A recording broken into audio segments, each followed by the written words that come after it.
A child who is not embraced by the village will burn it down to feel its warmth. What is an example of this that you've seen or experienced firsthand? Does anyone know the actual story of King Shaka Zulu? He was literally that guy. Shaka was born as an illegitimate son of a Zulu, and was thus rejected by the Zulu settlements. He spent his childhood growing up in his mother's settlements, and was then lent an army, which he used to take over the Zulu tribe. Cue one of the greatest, but most intense, African warriors and monarchs of all time.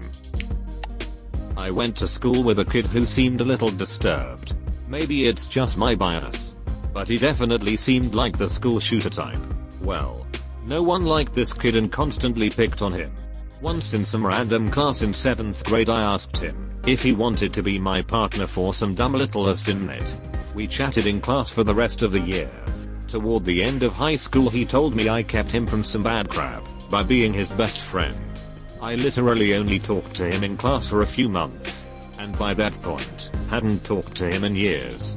Embrace everyone, folks. You never know whether it might change someone's life. I once attended a birthday party with a bouncy castle. The birthday kid and their friends kicked the younger sibling and his friend out. So they unplugged it and watched everyone's dismay as it deflated. Way to go, Mason. Baddest moves for a 12-year-old. I'm a behavioral interventionist at a middle school. My job is technically to pull disruptive students out of class, get them redirected, then back into their classroom. Most of my job is actually a sounding board and an understanding ear to kids who struggle. My entire job is an example of that quote. The neglect and abuse of some of those kids will break your heart. I don't know if it 100% fits, but I will share anyway. There's this one kid I went to high school with. He was incredibly sheltered by his parents to the point where he couldn't even leave his driveway or even watch most shows on the Disney Channel. All of a sudden his parents have a change of heart and give him a lot more freedom. Well, he gets involved with the wrong people online and ends up a neo-Nazi. Let this be a lesson in why you shouldn't shelter your kids. Wife joined a therapy office that had existed for 4 years. She worked for 2 years doing basically everything. Think payroll and a lot of paperwork that ended up taking over 10 to 15 hours weekly that she didn't get paid for. She had been made equal partner after 1 year. She was never appreciated this whole time. After several final straws she started her own office with 2 others, and ran the other arsehole out of town in 6 months. 2 years and she now makes more money with half the work. My old workplace had some serious workplace safety issues and serious sour issues. No matter who I notified, be it OSHA or likewise, nothing ever happened. So I quit. And being the head of it, I knew that would cause problems. Not only did I quit, but I convinced the customer relations director and a few other higher-ups to do the same. Completely toppled the company, and they lost $275,000 of their usual annual $290,000. Since then all of the issues have been fixed. One of my best friends in high school had a few really crappy boyfriends. She is very bright, excelled on the debate team, and is really attractive. But her mom was a serious alcoholic, and was always getting into new relationships, and then breaking up. Which I think passed some attachment issues onto my friend. When we were seniors, she was talking about all the losers she'd dated, been mistreated by, and how none of them were going anywhere in life. She said something to the effect of, "I'd love to be there when they inevitably get locked up for drugs or domestic abuse, or both." She got a law degree, moved back to our town, and is now the county prosecutor. Well, Hitler wasn't a popular boy for sure. Same with Ceausescu. Friendless his entire life. Stalin was beaten by his father. And it goes on and on.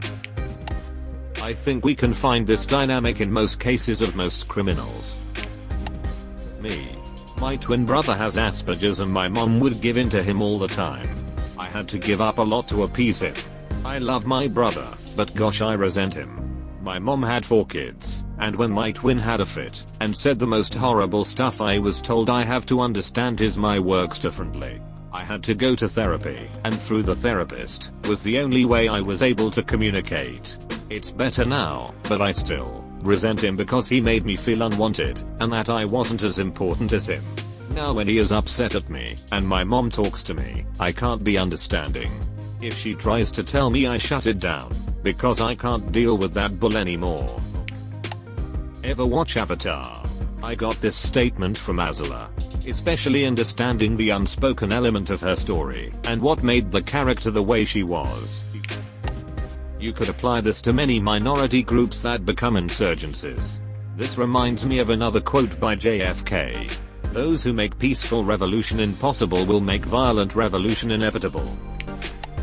Any number of multiple murderers, arsonists, suicide bombers, etc.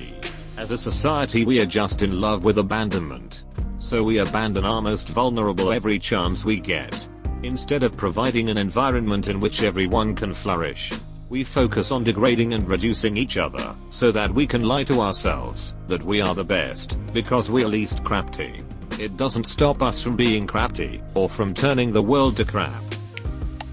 XX trigger warning. Suicide. When contemplating suicide, I have thought it's the only way my family will ever truly appreciate me and love me. When people die is when families mostly regret not caring, or being in the person's life as much as they should have. If dying is the only way to feel that warmth I've wanted for so long, then it's worth it. Any school shooting tragedy. Colin Kaepernick. He is from the same town I live in. He is the same age as my son. Has been vilified and disowned by a large percent of the city. He is set to film a biopic of his experience growing up here, and the racial issues he dealt with. Potentially both a burnt village, and embarrassing portrayal of residents.